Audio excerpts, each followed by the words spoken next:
stay-at-home dad, watching Disney movies he never had. His daughter digs through all the VHS, crushing the classics in a princess dress. Informed like Scuttle, Kurt's got your ticket, making it real like Jiminy Cricket. Most are off the Captain Hook, but if the Tweedledum, he'll be taking more shots than Bambi's mom. Leaves him raised like Simba, or cracked like the beach dishes. He'll show you a whole new world, you won't need pre-wishes. Stay-at-home Disney dad.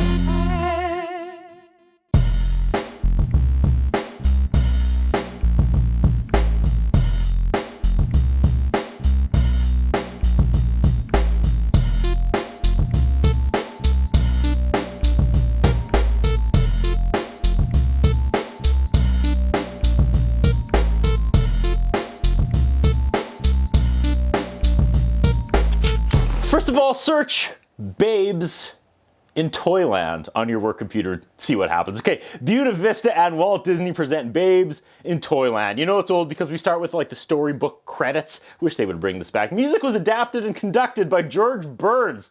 We start with a duck puppet named Sylvester J. Goose, and I swear I'm going to turn this off already. Mother Goose comes and invites us to Mother Goose Village. The curtains open and we start with a dance number. I already can't wrap my head around this. We do this weird roll call with some other fairy tale folks like Jack and Jill. The dancers break it down. I'm going to compare this to something. I want to say maybe Mary Poppins, but no, this ain't no Mary Poppins. There's a kid in a pile of hay playing a horn. Jack jumps over the candlestick and his butt lights on fire. Mwah, mwah, mwah. Simple Simon balances pies. Some jerk kid trips him. Simon falls, but he catches all his pies except one lands on the kid and he gets like carried. We meet our stars, Tom and Mary. They dance. Sounds like they're singing Tom and Mary Drink Lemonade. Okay. Then we go up on a hill. There's an evil castle lit by lightning, and this is what a villain should be. He cackles and laughs, then he looks right into the camera, and Ferris Bueller's the plot along. Mary doesn't know, but Mary inherited a lot of money, and that's going to go to who Mary marries, and Mary must marry him.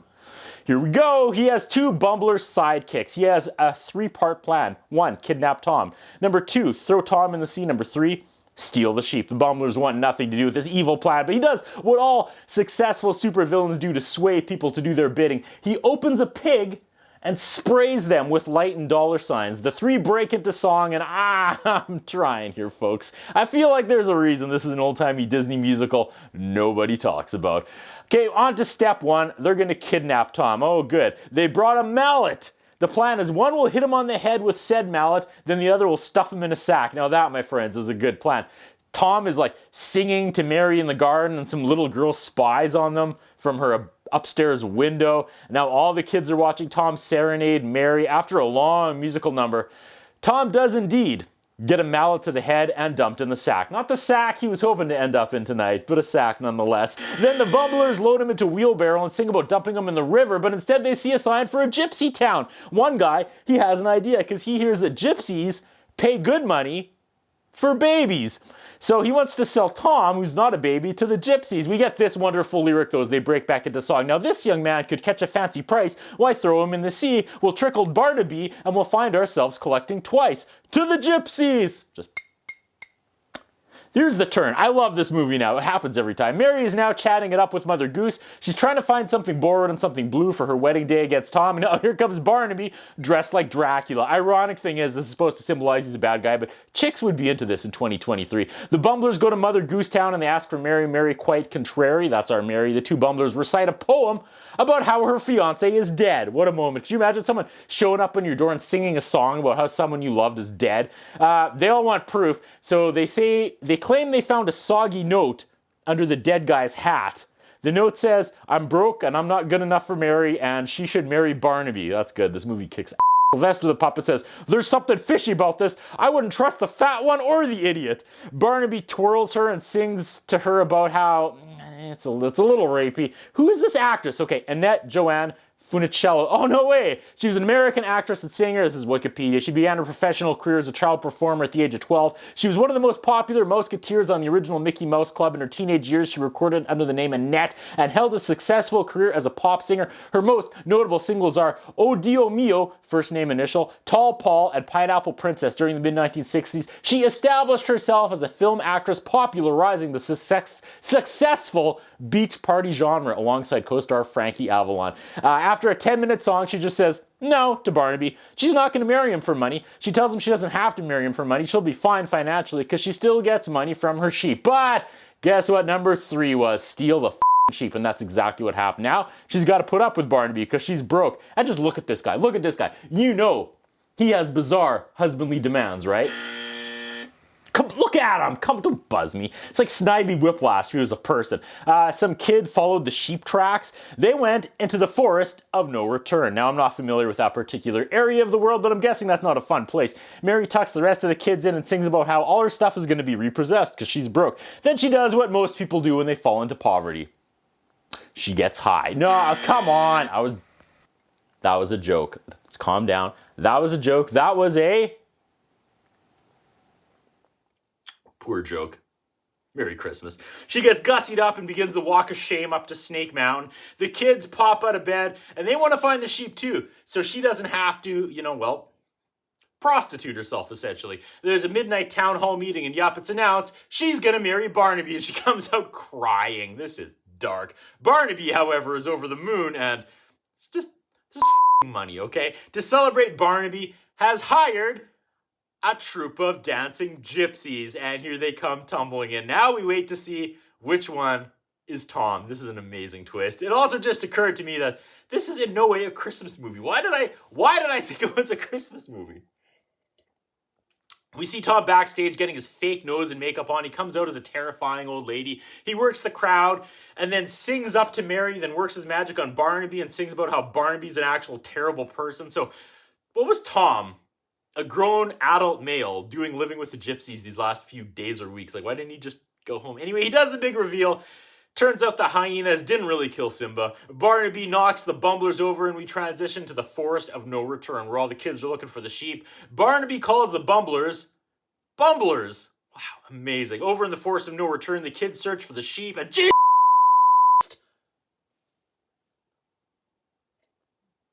how am I just seeing these Disney characters for the first time? This is insane. Look at this. This happened. Mary shows up in time just before the tree creatures eat the kids? I don't know. Tom has to stay behind, of course, so he can make his dramatic entrance. The kids say they can't go home because the tree people captured them. Of course, Tom and Mary don't believe them. They all try to get some sleep, but the kids keep singing about the evil singing trees, and Barnaby the bumblers come and they hide and the trees come to life and they say they all belong to the toy maker now. This is honestly the most terrifying live Disney moment I've ever seen. I'm trying to think if anything compares, anything comes close. Nothing comes to mind. Look at these characters. Like, oh my, look at this, okay? They're singing a happy song about being on their way to Toyland, but everyone else is seeing this, right? We finally get to meet the toy maker character. We go from a horror movie to absolute nonsense as we meet this guy and his weird assistant. There's a giant machine that makes toys. It can make anything you want. His assistant, Romeo, made it. And he's kind of a jerk to Romeo because he's like, I'm in charge. Let me use it.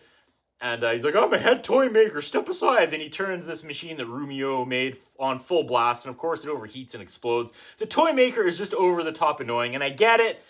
But hold on, wait.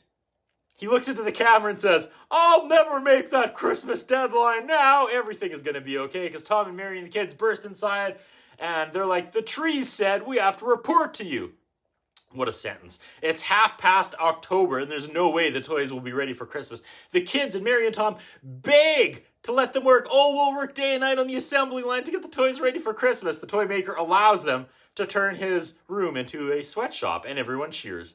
Not sure what the angle is here we're going for, but something was up, right? Like, what a weird storyline. We go to them all making 600 of something, and they're singing and living their best lives in this assembly line. Was this like a gentle shot from Walt to his writers who were like talking union at the time or something? This is a bizarre lesson to be putting out there. They're singing, and the toy maker is like, you should be happy when you work. After a long work montage, passage of time, they think they might make the deadline after all, but Dracula and the bumblers are still outside. I guess they've been creeping out there for months now, and like the tree people don't care. I don't know. They sneak inside, and Mary is singing to a doll. Tom sings to Mary that she's just a toy, and she's his doll, and he moves her and poses her like a doll, and I mean, it's pretty hot.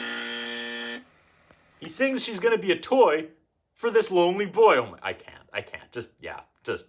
As the bumblers make their move, the toy maker's apprentice runs in. He has a new formula for a toy making thing, and he's trying to get the toy maker excited about his new invention. It's a toy gun, but it's a debigulator, so he shoots something life-size and it shrinks to toy size. This was later an episode of the 69 Spider-Man series with this incredible bad guy. It works, of course, so the toy maker wants to use it, and here we go again. He's going to ruin it. He aims it at Tom, and I see what's about to happen, and I feel like this is about the third act at this point. I feel like we're coming up to over 2 hours here, and there's still a lot of things that need to clean up here, right, before this movie can end. There's a lot to happen that hasn't happened. Toy maker gets mad, calls it a poof gun, and tosses it out the window where Barnaby catches it. The toy maker tries to go back to bed, but finds out his bed has been shrunk. That's kind of a funny moment when he puts his foot in and goes, "It's only good if my foot's asleep." I don't know, I'm ashamed to say I laughed at that. Barnaby shrinks the toy maker now. There's some good camera tricks here as Barnaby picks up the toy maker and tells him his next victim is going to be Tom. The Bumblers have had enough of crazy Barnaby, and they claim they are no longer in cahoots with Barnaby, and Barnaby shrinks them. He starts putting all the small folks in bird cages. That's great stuff. Mary runs in and asks where Tom is. Barnaby holds up a tiny Tom tied up with ribbon. Mary says, she'll do anything he says. We jump to the marriage, and a tiny toy maker is doing the ceremony. Mini Tom escapes and get a tiny horde, and suddenly for the second week in a row, we have an army of toy soldiers. Martika would be so proud. If you get that joke, you probably saw Babes in Toyland in the theater when you were younger. The stop animation here isn't flawless, but for the time, it's pretty sharp. The toy maker is a good guy now, and he's stalling the ceremony as long as he can.